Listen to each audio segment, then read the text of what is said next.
Hello everyone, कैसे हैं आप सभी लोग। एसएससी स्टेनोग्राफर 2024 का जो हमारा एग्ज़ाम है 10 और 11 दिसंबर को शेड्यूल है, आप सभी को पता है।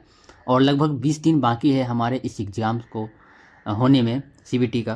तो इस दिन जो बचे हुए हमारे जो समय है 20 दिन, इसमें हमें क्या करना चाहिए एंड मोस्ट इम्पॉर्टेंट कि हमें क्या नहीं करना चाहिए, क्योंकि हमें पता नहीं होता है। जो बिगनर्स होते हैं खास करके उनको भी, और वो ऐसे चीज़ पढ़ने लगते हैं जो सिर्फ वेस्ट ऑफ टाइम है, और जिससे जो उनका 5 मार्क्स 6 मार्क्स इंक्रीज होने वाले रहते हैं वो कहीं ना कहीं और कम ही हो जाते हैं। तो हमें क्या करना चाहिए क्या नहीं करना चाहिए, यह इस वीडियो में बात करने वाला हूँ। और लास्ट में मैं ये भी बताऊँगा कि एडमिट कार्ड और एडमिट कार्ड स्टेटस वो कब आने वाला है। तो वीडियो को पूरा देखना है, काफ़ी इन्फॉर्मेटिव ही वीडियो है, आप लोगों के लिए मैं बनाया हूँ। और बहुत बड़ा वीडियो नहीं होने वाला है। तो चलो देखते हैं, ठीक है। तो सबसे पहले ये देख लो कि रिवीजन सबसे पहले हमें करना है। रिवीजन भी किसका करना है, देखो इससे पहले मैं बता देता हूँ रिवीजन करने से पहले कि आपको क्या नहीं करना है। कोई भी नया चीज़ जो आपने इससे पहले ना पढ़ा हो, या कोई बुक हो या कुछ भी हो, कोई यूट्यूब पे वीडियो बहुत सारा ऐसा पड़ा हुआ है जो आपने कभी नहीं पढ़ा है, तो उसको आपको बिल्कुल भी नहीं करना है, क्योंकि हमारे पास समय बहुत ही कम है, हमें कम समय में ज़्यादा आउटपुट निकालना है। तो वो चीज़ें आपको वो गलती नहीं करना है कि आपको जो न्यू चीज़ें है वो नहीं पढ़ना है। और सब जो इम्पोर्टेंट चीज़ है कि हमें क्या पढ़ना है, क्या रिवीजन करने कैसे करने, वो मैं बता देता हूँ। सबसे पहला क्या है कि रिवीजन आपको करना है। रिवीजन के लिए आपको ध्यान में रखना है कि आपको जितना आपने जो पढ़ा है सबको रिवीजन नहीं करना है। हमारे पास इतना भी समय नहीं है कि हम सिर्फ रिवीजन ही करते रह गए और पता चला बाद में कुछ हम सही से कर भी नहीं पाए, मॉक टेस्ट भी नहीं दे पाए। तो सबसे पहले क्या करना है रिवीजन्स में, वो उसको करना है। जैसे कि आपको थ्योरी पार्ट है, जैसे इंग्लिश को डिवाइड कर लो कि आप इंग्लिश में डिवाइड कर लो इसको कि इंग्लिश में हम रीजनिंग में जीके में क्या क्या रिवीजन करना है। तो इंग्लिश में सबसे इंपॉर्टेंट चीज़ है, बहुत लोग क्या करते हैं कि नीतू मैम का जैसे बुक है ना, रूल्स है, उसमें हमने इससे पहले पढ़ा हुआ है, जरूर आपने पढ़ा होगा, अभी तक तो पढ़ ही लिया होगा, अच्छे से 2-3 बार पढ़ लिया होगा। तो अब क्या करना है, अगर उसको पढ़े हुए आपको 2 महीने हो गए हैं, हो सकता है 1.5 महीने हो गए हैं, तो आपको एक बार ना उसको गो थ्रू कर लेना, जितने भी रूल्स मैम का जो बुक है, या फिर आप कहीं से भी जो पढ़ रहे हो, जो भी बुक से पढ़ रहे हो, उसको एक बार गो थ्रू आप कर लो। ठीक है, आपको 2 से 3 दिन लगेंगे, ज़्यादा देर दिन नहीं लगेंगे उसको कंप्लीट करने में। आपको जो भी चैप्टर है वो कंप्लीट हो जाएगा, एक बार रूल्स को आप देख लो। ठीक है, ये आपको कर लेना है। जैसे फिर आपका जीके हो गया। जीके में क्या है कि आपको थ्योरी पार्ट को आपको क्या करना है कि थ्योरी पार्ट में आप जैसे लूसेंट आप कर रहे हो थ्योरी पार्ट में, या कहीं से यूट्यूब से आपने थ्योरी कर रखा है, तो उसको अगर हो सके तो आपको 1 घंटा 1.5 घंटा डेली निकाल कर उसको एक बार पढ़ लेना है, क्योंकि हमारे पास 20 दिन बाकी है। तो 10 से 15 दिन में वो भी कंप्लीट आपका हो जाएगा, क्योंकि वो इंपॉर्टेंट है। थ्योरी पढ़ो या फिर एमसीक्यू पढ़ो का बात बराबर ही होता है। मेन है कि आप थ्योरी एक बार पढ़ लोगे ना, तो सारा चीज़ आपको दिमाग में उस टाइम बैठा रहेगा कि बहुत चीज़ें आप भूल गए हो, वो चीज़ें याद में आ जाएगा। बाकी जो आप क्लासेस कर रहे हो जीके का, हो सकता है आप यूट्यूब से कर रहे हो क्लासेस से या फिर कहीं से, वो आपको कंटिन्यू रहेगा। वो आपके लिए कोई नया चीज़ नहीं है, वो आप क्या है कि आप रिविजन होता है, तो वो कोई नया चीज़ नहीं, उसको आप कंटिन्यू ही रखना है। ठीक है, ये काम करना है। रीजनिंग में क्या करना है, रीजनिंग में तो आप जो आप इसमें कुछ नया चीज़ तो है नहीं, आप जो मॉक टेस्ट में आपको क्वेश्चंस मिल रहे हैं उसको आप करो। हो सकता है कि आपको किसी टॉपिक में दिक्कत आ रहा है, आपको क्वेश्चन नहीं बन रहे, हो सकता नंबर सीरीज हो, एनालॉजी हो, कोई भी टॉपिक हो नहीं बना, उसको आप अलग से वीडियोस का प्रैक्टिस कर सकते हो, उसके लिए कोई दिक्कत नहीं। वो आपका नया चीज़ नहीं है, वो समझो कि पुराना ही चीज़ है, उसको बस रिविजन हमें करना है। ये चीज़ें हो गया। अब देखो, ये इसी तरह से इससे ज़्यादा आपको कुछ नहीं करना। रिविजन्स में आपको जो लगे कि आप भूल रहे हो और वो इंपॉर्टेंट चीज़ है हमारे इसमें, तो उसको आप करो। जैसे डांस हो गया, इंपॉर्टेंट चीज़ है, डांस से हो सकता है आपने ट्रिक बना के रखा है, तो उसको ट्रिक को एक बार आपको देख लेना है इस 20 दिन के अंदर अच्छे से। ठीक है, और शेड्यूल बना के आपको कि 8 घंटा पढ़ना है या 10 घंटा, जो भी आपने बनाया है उसके अनुसार आपको टाइम देना है। ठीक है, अब सेकंड चीज़, मोस्ट इंपॉर्टेंट चीज़ क्या, करेंट अफेयर करना है। तो मैं बोलूँगा करेंट अफेयर बिल्कुल भी अभी नहीं करना है, अगर आपने पहले से नहीं किया हो तो बिल्कुल भी नहीं करना है। इसको आप कट कर दो, आपको इसको नहीं करना है करेंट अफेयर अब। तो अब तो क्यों नहीं करना है मैं वो बता देता हूँ।